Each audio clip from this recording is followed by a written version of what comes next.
Hoy vamos a estar meditando tanto en esta instrucción bíblica como en el culto que viene después. Vamos a estar meditando sobre el oficio sacerdotal de Jesucristo. Son las lecciones que estamos viendo en horas de la tarde, pero como usted sabe, hoy hay una providencia especial. El pastor Castañeda está en algunos oficios.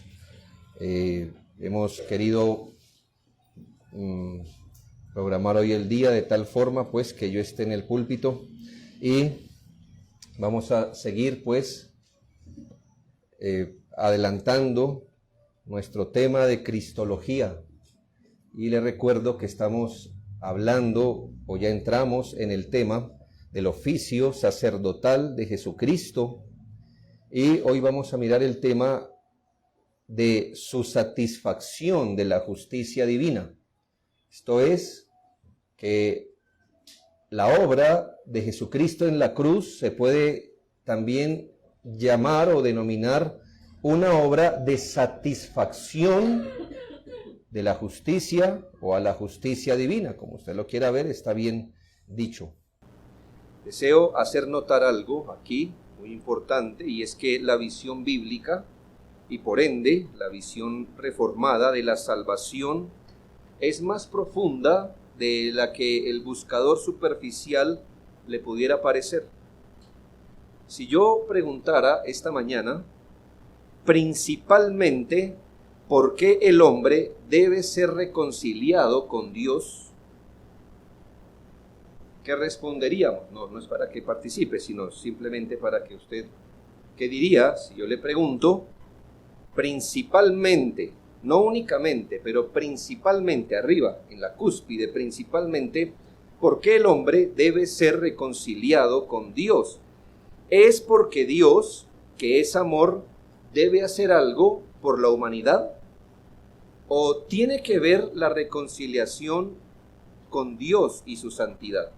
Es decir, cuando el Señor hace reconciliación con su pueblo, principalmente, no única, pero principalmente, la reconciliación tiene que ver buscando el bien del hombre o la satisfacción de la justicia de Dios. ¿Lo hago entender? Principalmente. Y donde yo digo que la visión reformada de la salvación es más profunda de lo que usted aparentemente ve en la superficie. ¿Dios está ahí para beneficiar al hombre o el hombre está ahí para glorificar a Dios? Si usted nota, ¿qué pondría arriba? ¿Qué pondría abajo? Las teorías modernas, y llamémosle sentimentales, de la salvación afirman que el hombre es un ser tan especial para Dios que él se ve arrojado y casi que obligado a hacer algo por amor al hombre.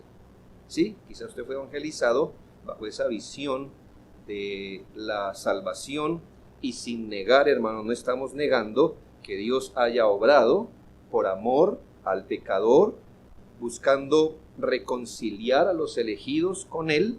El punto principal, el que está arriba de las consideraciones, es que el hombre está ahí para Dios. No está Dios para el hombre. El hombre está ahí para Dios y en consecuencia, el sacrificio de Cristo es una satisfacción hacia Dios. La reconciliación planteada por la Biblia es una reconciliación de Dios, no del hombre. Lo que se buscaba, hermanos, era reconciliar a Dios, satisfacer la justicia de Dios. Lo que pasa es que si invertimos las cosas, parecen iguales, pero no lo es. Quedamos con una soteriología teocéntrica. Soteriología, un entendimiento de la salvación teocéntrica, centrada en el hombre. Es decir, el hombre es el del problema, Dios es amor, Dios debe hacer algo para el hombre, Dios obra para el hombre y todo para el hombre, para el hombre, para el hombre. Pero la Biblia dice que de él y por él y para él. O sea que el hombre no está en el centro, es Dios quien está en el centro. La reconciliación Es una reconciliación que buscó principalmente reconciliar a Dios, apaciguar a Dios, satisfacer la justicia de Dios y en segundo, obviamente, beneficiar con esto al hombre. Lo que llamaríamos una soteriología teocéntrica. Dios en el centro. Dios para el cual se hicieron todas las cosas. Dios el agraviado. Dios el desafiado.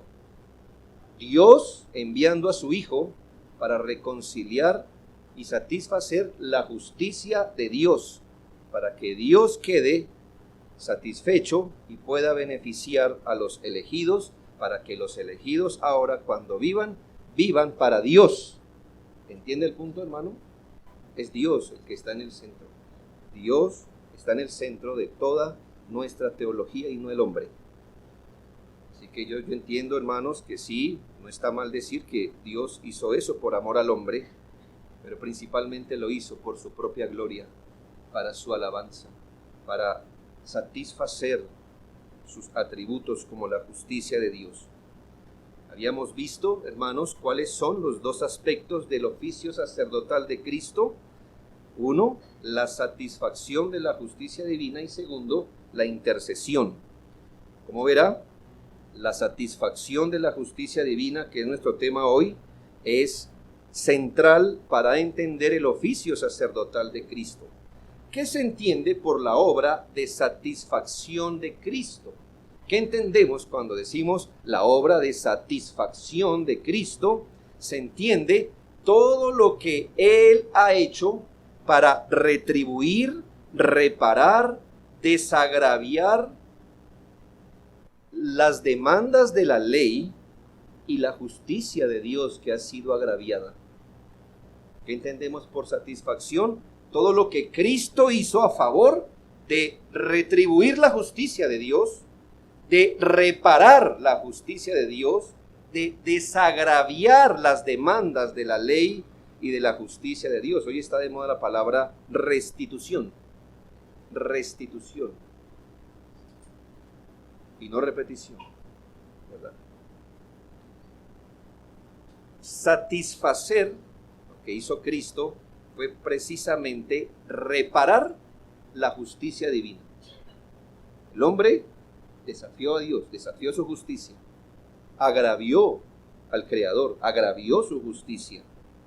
Así que ese acto de reparar, restituir, retribuir la ley de Dios y su justicia agraviada o herida, se llama la satisfacción. Esa es la obra que el Señor hace, de satisfacer, de que Dios diga, ahora con esto que Cristo hizo, yo quedo satisfecho.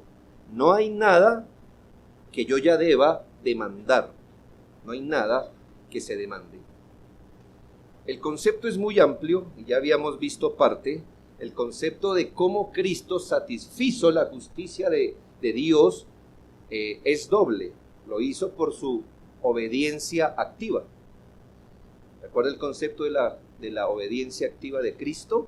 Es cuando Jesucristo viene y obedece todos los puntos de la ley perfectamente. Todo lo que Dios demanda, todo lo que Dios exige de un ser humano, algo que el hombre le es imposible cumplir, Jesucristo lo cumplió a favor de su pueblo.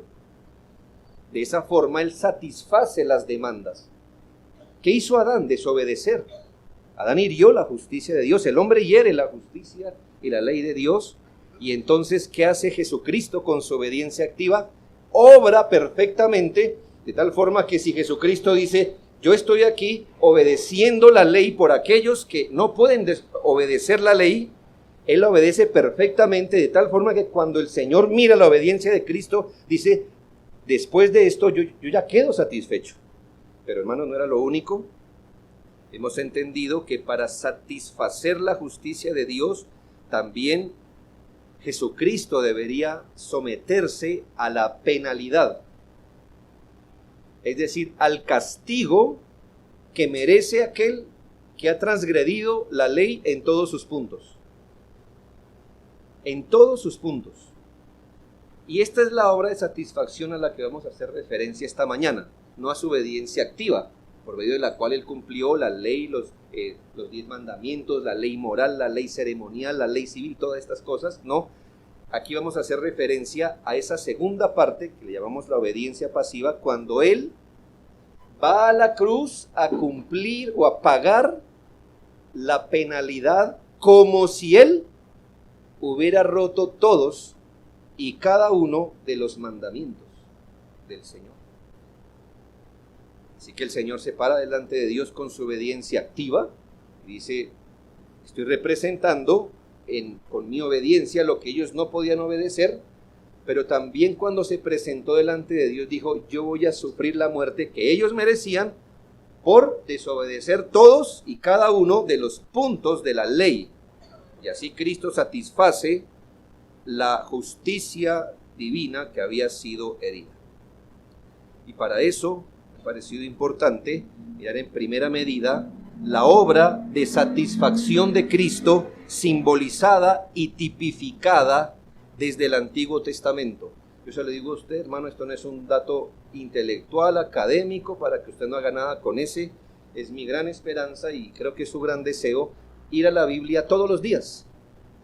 Y entonces cuando usted va al Antiguo Testamento y dice, bueno, entiendo que la palabra de Dios dice que toda la Escritura da testimonio de Jesucristo y de su obra, pero me parece que a veces leyendo el Antiguo Testamento no veo nada de la obra de Jesucristo.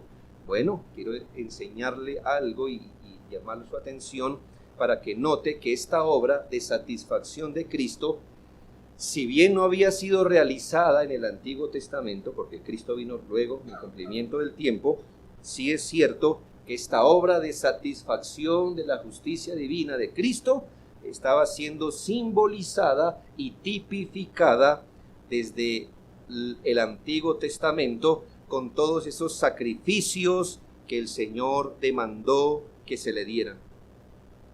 Estos sacrificios, sobre todo ya cuando están bien establecidos, tuvieron un significado ceremonial pero simbólico. Con ellos, ¿qué se estaba representando? Con estos sacrificios se estaba representando, por ejemplo, la culpa que el hombre tenía. Había un culpable. Con estos sacrificios se presentaba la penalidad, es decir, cuál es el castigo que debería recibir el culpable. ¿Sí? Con estos sacrificios. Se nos estaba enseñando con estos sacrificios el principio de sustitución. Es decir, que otro podía recibir la pena que usted merecía. En este caso, los sacrificios, obvio, eran animales. Con esto se nos mostraba o se nos simbolizaba o se tipificaba el perdón de pecados, la reconciliación, la paz con Dios y asuntos así. Y es nuestro deber verlo, hermanos, y tratar de aprender para distinguir. Cuando leemos, a veces parece tedioso leer los 5 primeros libros de la Biblia, muchas leyes, muchos sacrificios, pero no pierda de vista que allí se les estaba enseñando a ellos cómo acercarse a Dios, ¿sí?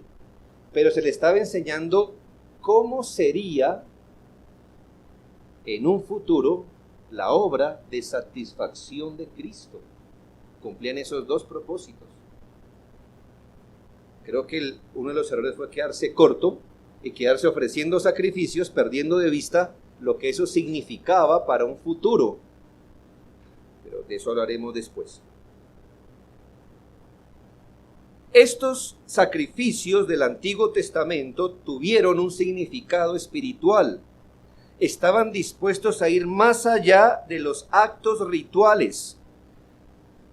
Dios los aceptaba como medios de arrepentimiento. Pero también estos sacrificios fueron típicos. Y aquí típico no es de cultural o algo de idiosincrasia. Aquí típico, uso la palabra típico como tipo, Y aquí tenemos una gráfica que he querido hacer, no se acostumbran a las gráficas, solo que estamos en instrucción bíblica, así que me parece importante que usted entienda que es un tipo mientras aparece allí.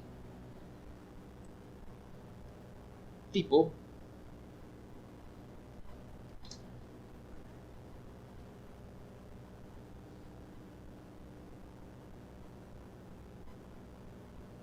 en la Escritura, el Antiguo Testamento, es toda persona, objeto o acontecimiento de la historia de Israel con un significado analógico. ¿Ya? Un tipo es cualquiera persona, objeto o acontecimiento de la historia de Israel que nos presenta una analogía, un punto de similitud con lo que adelante sería Cristo y su obra salvadora. Tipo. Así se le llama a ese elemento. Por ejemplo, Adán es un tipo. ¿Un tipo de quién? De Cristo. Que Romanos 5 dice que Jesucristo es el segundo Adán. O sea, que Adán estaba siendo un tipo de Cristo. Es decir, una persona con un significado analógico. O sea, Adán fue histórico, existió de verdad, de hecho. Pero su misma persona, Dios la usó para enseñarnos algo adelante acerca de Jesucristo. Ahora, a Cristo, que es la realidad, se le conoce como antitipo. ¿Yo por qué le digo esto, hermano? Porque usted tiene acceso a mucha literatura y a veces va a encontrar asuntos y yo espero que usted entienda cuando los lea.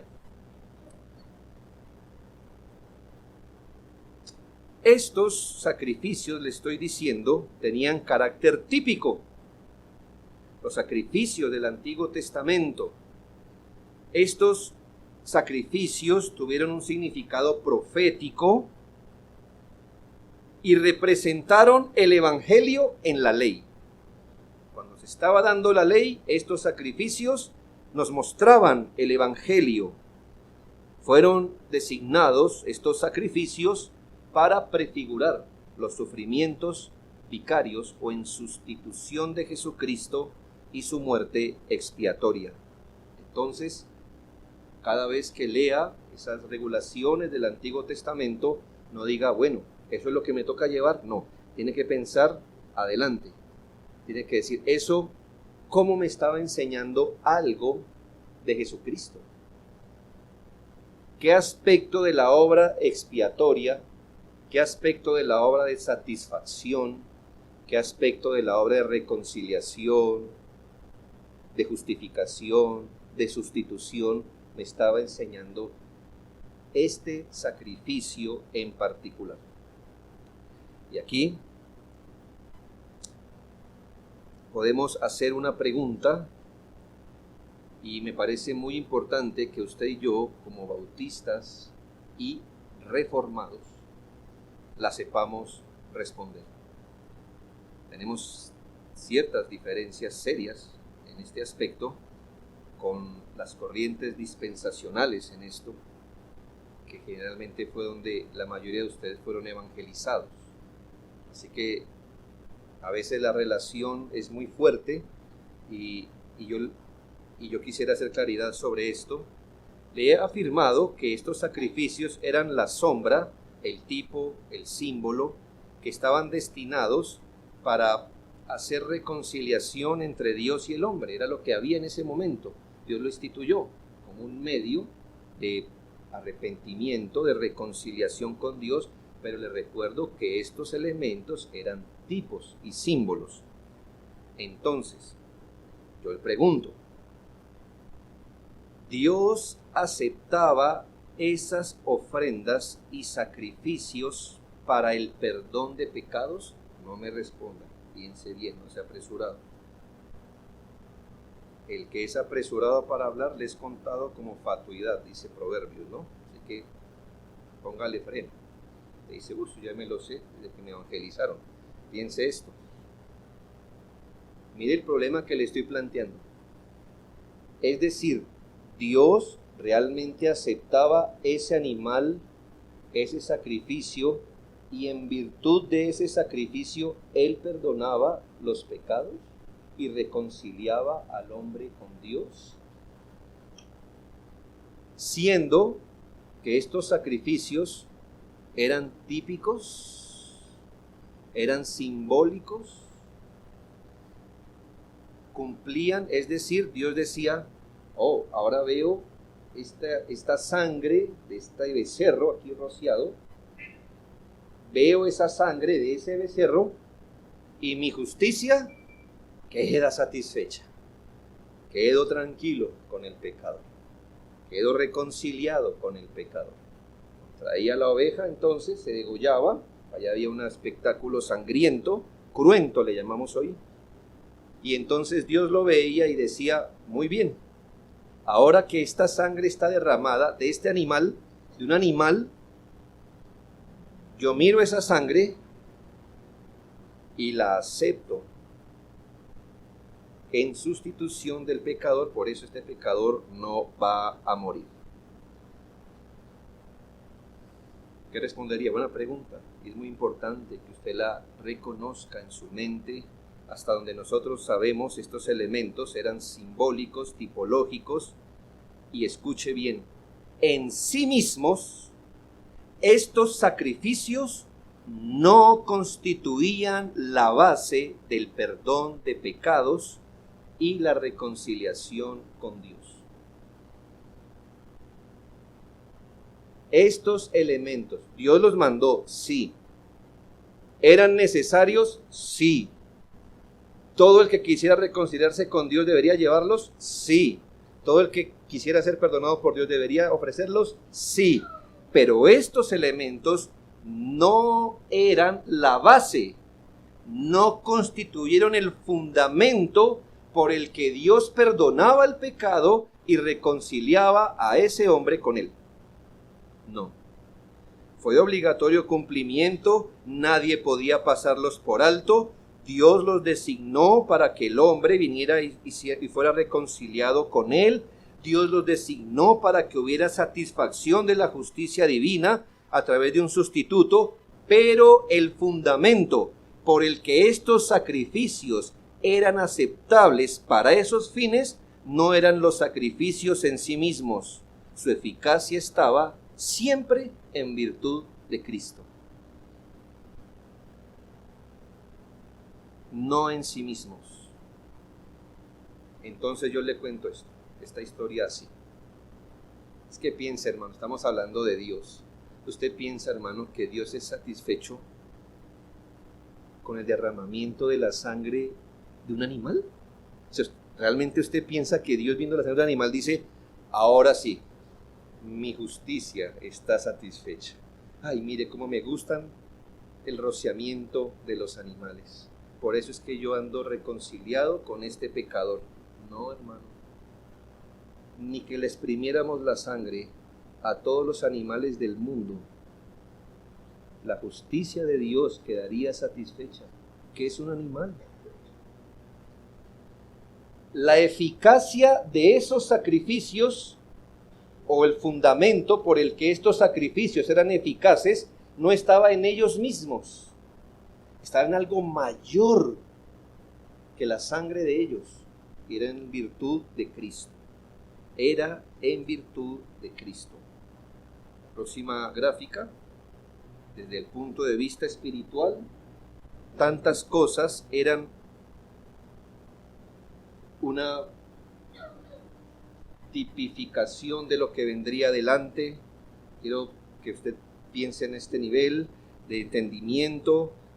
No es lo único, pero Adán, el Edén, Noé, Abraham y el sacrificio de Isaac, Sara y Agar, el éxodo, el tabernáculo, los sacrificios, la monarquía israelita, David mismo, la tierra prometida, todas estas cosas eran tipos que nos estaban mirando, nos estaban llevando a una realidad más grande, y era Jesucristo y su obra salvadora. Ahora bien, como eran típicos, su eficacia no estaba en ellos mismos. La eficacia en este caso de los sacrificios, La eficacia de estos elementos no estaba en ellos mismos.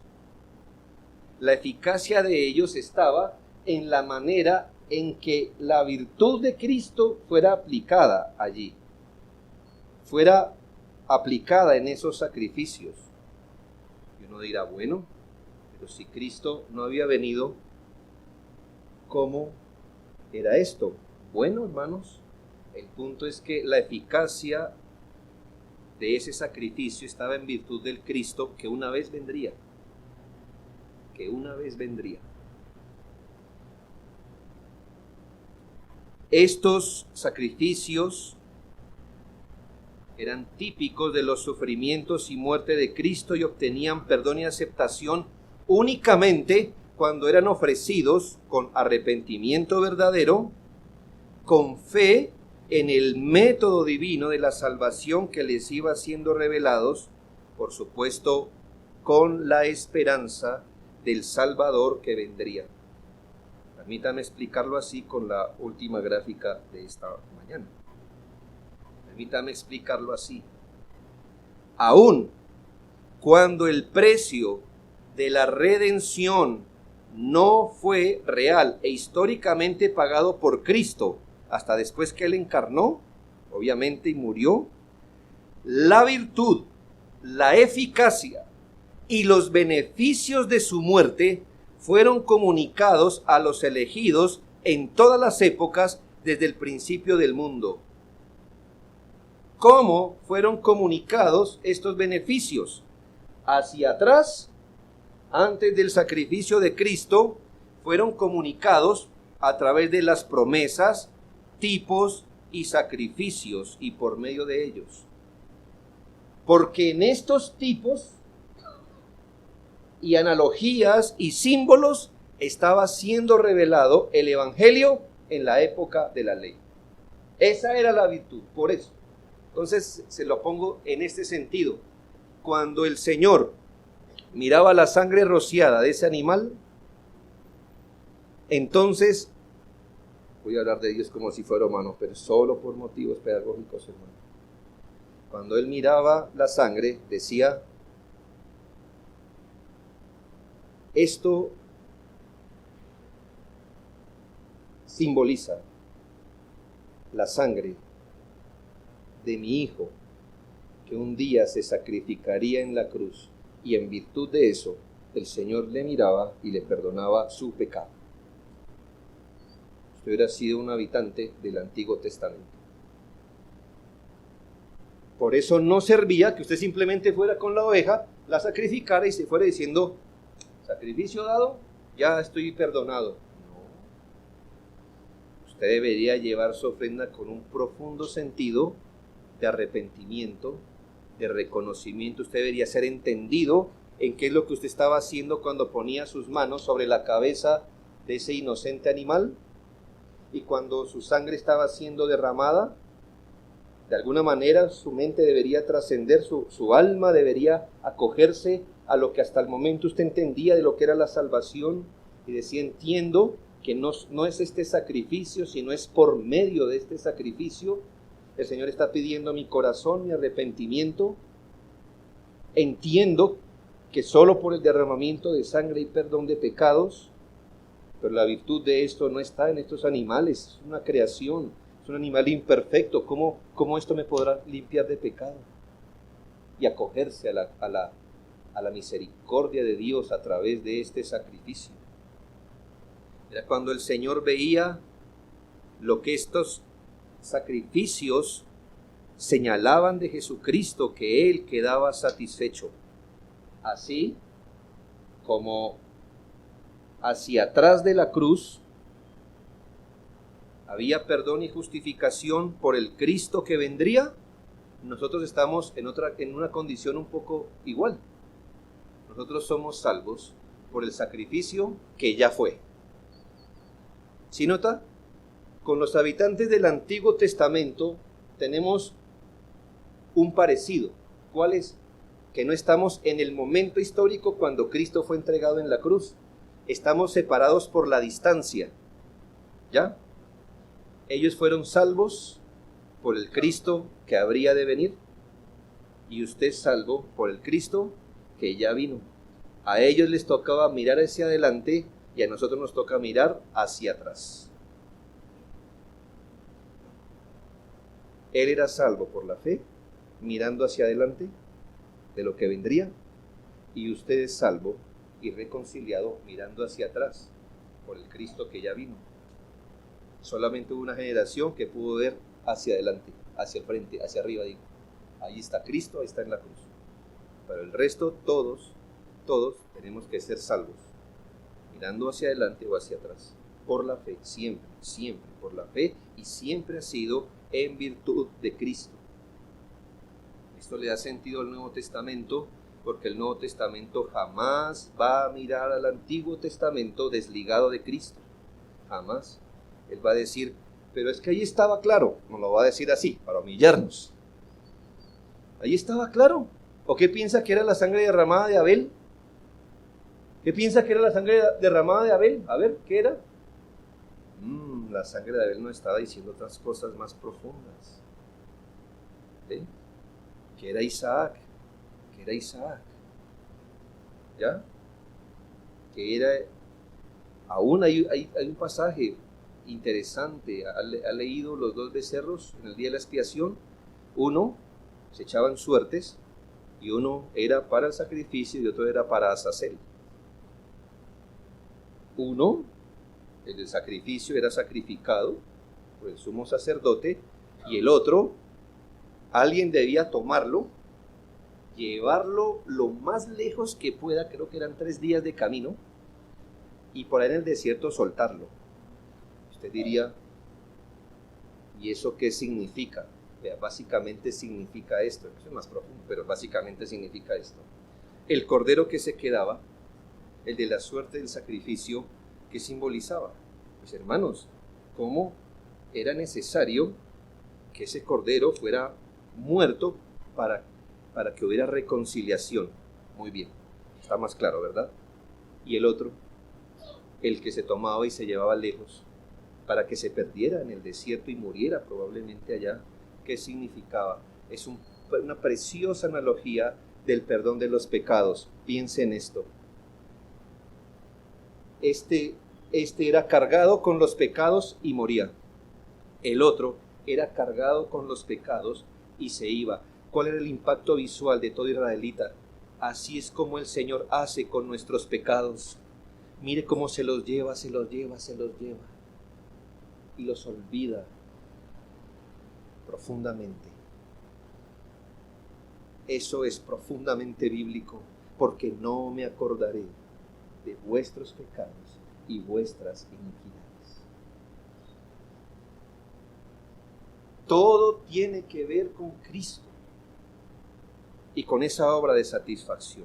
Ahora usted dirá, bueno, muy bonita explicación, eso fue convincente, pero ¿es bíblico? Esa es la pregunta que nos debemos hacer, no si nos los persuadí. Porque por eso ustedes se volvieron dispensacionales. Les contaron una bonita historia, pero no les mostraron la Biblia. Siempre pregunte, ¿bíblico? ¿Es bíblico? ¿Eso que nos dice se puede sostener? Eso de que el Señor no aceptaba en sí la ofrenda, sí aceptaba la ofrenda, pero no en virtud de la ofrenda, ¿eso es bíblico? Bueno, vamos a algunos textos. Salmo 51, 16 y 17, dice la palabra del Señor, el salmista, y esto está en el contexto de su oración de arrepentimiento, dice, porque no quieres sacrificio, que yo lo daría, no quieres holocausto, los sacrificios de Dios son el espíritu quebrantado, al corazón contrito y humillado, no despreciarás tú, oh Dios. Ahora, no entienda este texto como que el Señor en esa época no quería sacrificios. De hecho, los quería, los demandaba. De hecho, siempre que David fue a buscar a Dios, sacrificó, recuerde. ¿Qué está diciendo él? Que aunque él entiende que en ese momento los sacrificios estaban en vigencia y uso, sin embargo, él trascendió, ¿sí lo nota? Él trasciende. Él no se queda en el sacrificio, él dice, ¿pero qué es esto para traer delante de Dios? O sea, ¿realmente quieres esto? No, tú quieres un corazón quebrantado. O sea que el sacrificio era acepto en tanto que representara mi corazón, creyente y quebrantado. Si solo yo ofrecía el sacrificio y mi corazón no estaba quebrantado, humillado ante el Señor, yo solo fui y maté una oveja.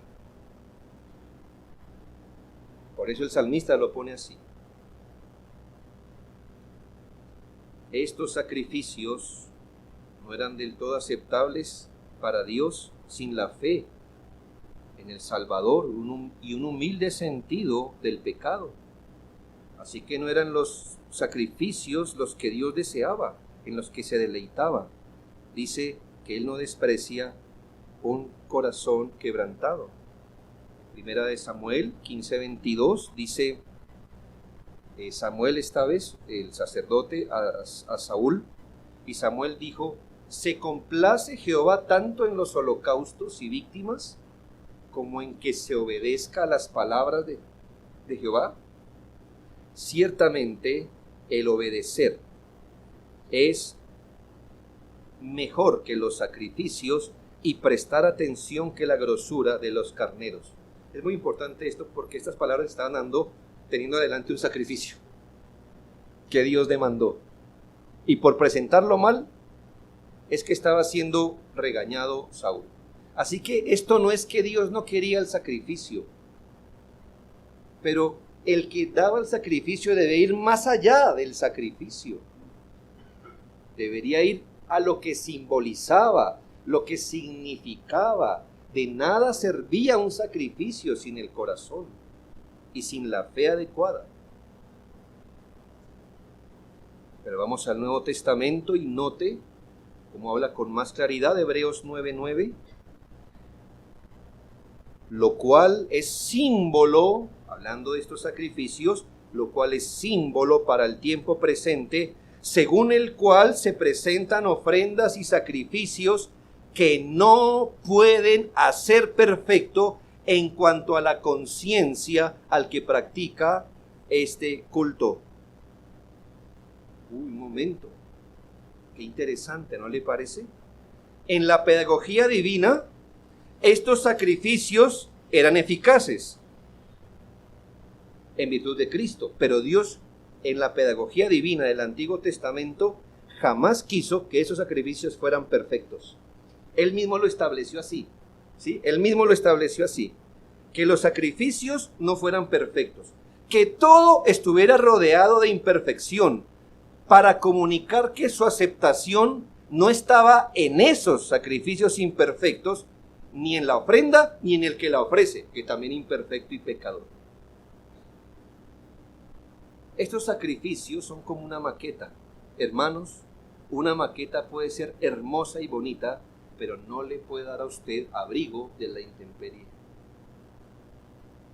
Asimismo, estos sacrificios, hacer un tipo o una maqueta de lo que sería más adelante Cristo, no le podían dar trámite final a su pecado, pero sí comunicaban algo. Ahora mire lo que dice Hebreos 10:1. ¿Cómo nos dejó Hebreos 9:9? Dice que es imposible que estos sacrificios puedan hacer perfecto al que practica este culto. Ahí nos dejó Hebreos 9:9. Ahora mire dónde nos deja Hebreos 10:1. Porque la ley, teniendo la sombra de los bienes venideros, no la imagen misma de las cosas, nunca puede, por los mismos sacrificios que se ofrecen continuamente cada año, hacer perfectos a los que se acercan a él. Así que donde nos deja ahora este texto, nos dice que lamentablemente Dios lo hizo así, eso no fue algo que le salió de repente, Dios mismo le colocó esa imperfección a los sacrificios. ¿Para qué? Para que cada año el sacrificio tuviera que ser renovado. Cada semana, cada día de reposo, el sacrificio renovado, y cada año por el pueblo renovado. Así que otra vez, otro año, 2 carneros. La suerte misma. Uno muere, uno se va. Año tras año, uno muere, uno se va. Año tras año el sacerdote iba y ofrecía sacrificios por el pueblo. Semana tras semana, ofrendas, sacrificios, una y otra vez. Y en esto el Señor estaba diciendo, mire algo, israelita, note que esto que yo mismo instituí no es perfecto. ¿Sí? Es lo que Dios estaba comunicando. O sea, entienda esto, por favor. Piense, por favor, el hecho que usted tenga que ir cada semana o cada año, le está diciendo que este sacrificio o estos sacrificios tienen fecha de expiración. ¿Por qué? Pues porque esos sacrificios eran un tipo, era la maqueta, no era la realidad.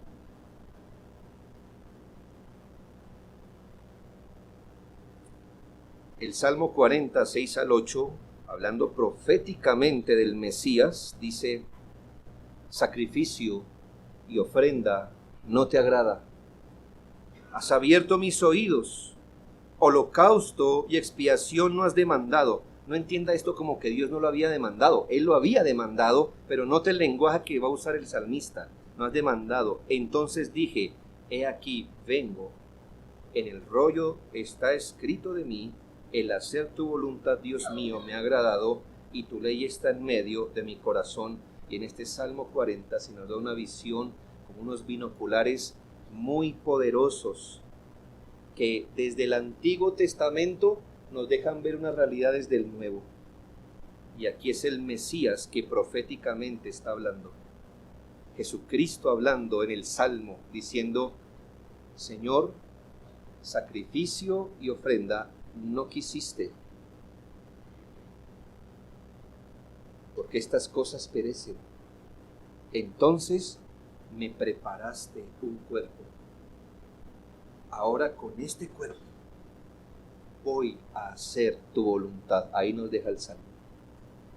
Mire cómo nos deja mirando que algo extraño va a pasar.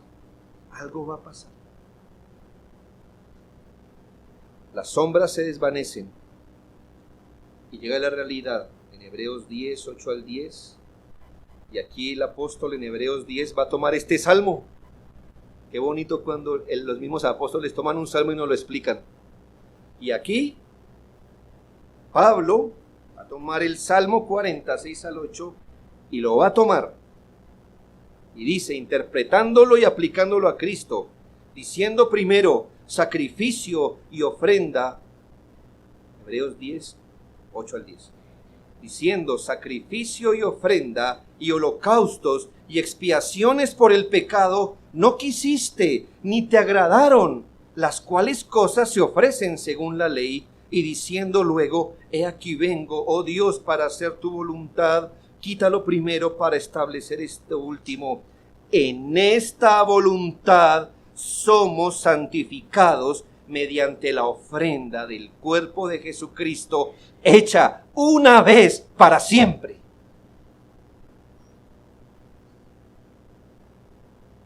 Llegó la realidad, se desvanecieron las sombras. No entendíamos muy bien, pero ¿qué significaba? Señor, estas cosas son imperfectas. Yo soy la realidad. Él encarnó, tomó un cuerpo y fue y se sacrificó en la cruz una vez y para siempre. Por eso Jesucristo no es sacrificado una vez al año, una vez cada vez que nos reunamos, como dice la doctrina herética, diabólica de la misa. Ellos no se lo ocultan, siempre se lo dijeron, a veces lo dijeron en latín, pero generalmente en español se lo dijeron. Este es el sacrificio de Cristo una vez más. Eso es diabólico, porque el Señor entró una vez, necesitó morir una vez, llegó el sacrificio, perfectos para siempre.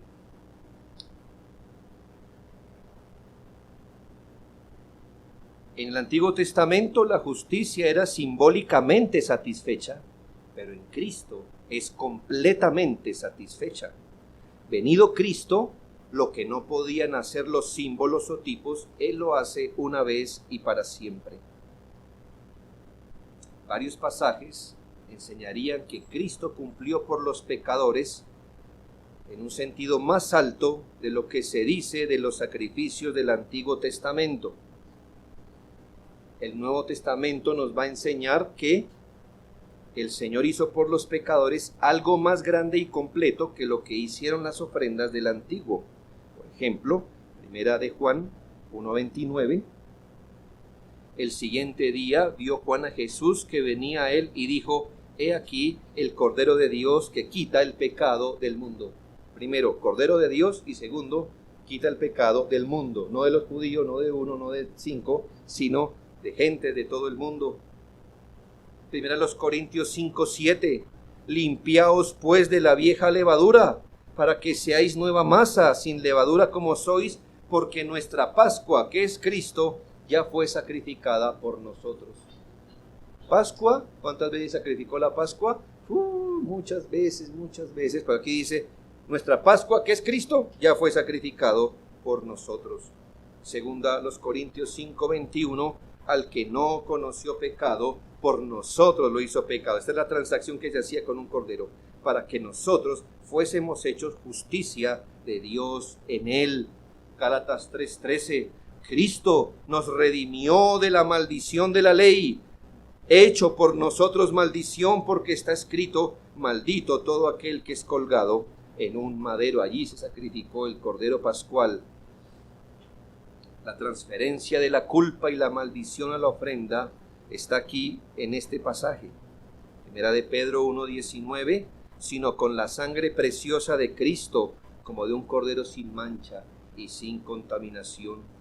Primera de Juan 1:7, pero si andamos en luz como Él está en luz, tenemos comunión unos con otros, y la sangre de Jesucristo su Hijo nos limpia de todo pecado. Usted ve, el Nuevo Testamento se encarga de decir, eso quedó atrás. Sacrificios, tipos, sirvieron para señalar a Cristo. Viene Cristo y supera todas las cosas. Quiero aplicar esto en el tiempo que me queda.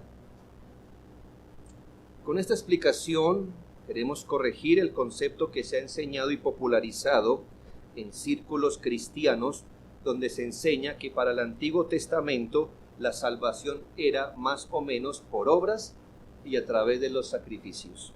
Hermanos, la salvación jamás ha sido por obras, ni en el Antiguo ni en el Nuevo. No lo ha sido antes, no lo es ahora, nunca lo será. Nunca ha sido. Esa doctrina no existe en la Biblia. La gente dice, si el judío fue sincero y ofreció el sacrificio, él era salvo por el sacrificio. No es así, no es verdad. Eso no se puede sostener bíblicamente. Alguien dice que si un individuo seguía al pie de la letra la estructura ceremonial del Antiguo Testamento, sería justificado. Por eso no es así. Debemos decir que la salvación del hombre siempre ha sido fundamentada en la gracia de Dios, no en el mérito humano, y que jamás ha sido mediante las obras, sino mediante la fe. Por gracia, mediante la fe. En el caso del Antiguo Testamento, la salvación siempre fue por gracia de Dios, mediante la fe en el Cristo que vendría. En el Nuevo Testamento, la salvación es por gracia de Dios, mediante la fe en el Cristo que ya vino. El apóstol Pablo también vio la necesidad de exhortar a los judíos de su tiempo para que no creyeran que unos eran salvos por gracia, por medio de la fe, y otros por los sacrificios y las obras. Y poniendo las cosas así, piense en este ejemplo. De haber sido el apóstol Pablo usted, hablándole a los judíos de su época, usted los quiere persuadir que jamás la salvación ha sido por obras, que jamás la salvación ha sido por los sacrificios. Piense que usted quiere decirle eso a los judíos de su tiempo. ¿Qué argumento hubiera puesto usted para persuadirles que siempre ha sido por gracia mediante la fe? ¿Qué personaje hubiera usted usado como ejemplo para que toda boca se cierre y no quede más duda que la salvación ha sido siempre por gracia mediante la fe y nunca por obras? Alguno diría, si llegamos a comprobar que Moisés fue justificado por la fe, entonces ningún judío pudiera alegar que la salvación es por los sacrificios. ¿No es así? Si yo le compruebo que Moisés fue justificado por gracia mediante la fe, Moisés. Eso quiere decir que nadie ha sido justificado por las obras. Pablo fue más osado. Él dijo, me voy a buscar un ejemplo. Abraham. Se mandó lejos. ¿Sabe? Porque existe muchos años antes de Moisés. Y con este argumento cerró toda boca. En Romanos 4, 2 al 10, dice así. Porque si Abraham fue justificado por las obras, tiene de qué gloriarse, pero no para con Dios. Porque, ¿qué dice la Escritura? Creyó Abraham a Dios y le fue contado por justicia. Pero al que obra, no se le cuenta el salario como gracia, sino como deuda. Mas el que no obra, el caso de Abraham, sino cree en aquel que justifica al impío, su fe le es contada por justicia. Como también David habla de la bienaventuranza del hombre a quien Dios atribuye justicia sin obras, diciendo, bienaventurados aquellos cuyas iniquidades son perdonadas y cuyos pecados son cubiertos. Bienaventurado el varón a quien el Señor no inculpa de pecado.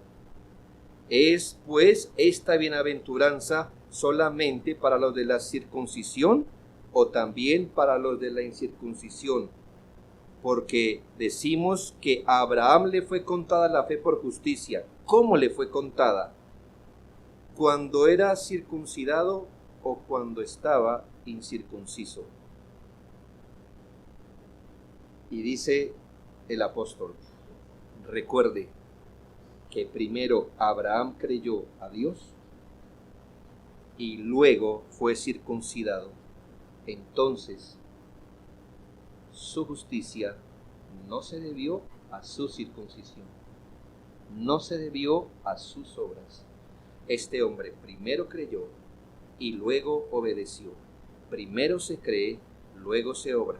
Primero se recibe la gracia de la salvación, luego se obedece. La justicia de Abraham la recibió por gracia. Dios no le quedó como deudor a él. Versículo 16. Por tanto, es por fe para que sea por gracia, a fin de que la promesa sea firme para toda su descendencia, no solamente para la que es de la ley, sino también para la que es de la fe de Abraham, el cual es Padre de todos nosotros. Hermanos, si la justicia fue por gracia, mediante la fe para Abraham, que fue el padre de los de la circuncisión, es decir, de los judíos, ¿por qué sería distinto para los judíos? Si la salvación fue por gracia mediante la fe para el padre de los judíos, ¿por qué sería distinto para los judíos? ¿Y por qué sería distinta para los gentiles? Si cuando Abraham recibió la justicia estaba incircunciso. ¿Nota lo que hizo Pablo? Se llama jaque mate, hermano. ¿Por qué un judío piensa que es por obras? Si el padre de los judíos recibió justicia sin obras, entonces es por gracia, judíos, ¿verdad? Sí. Y ustedes, gentiles, también por gracia, porque cuando él recibió la gracia estaba incircunciso.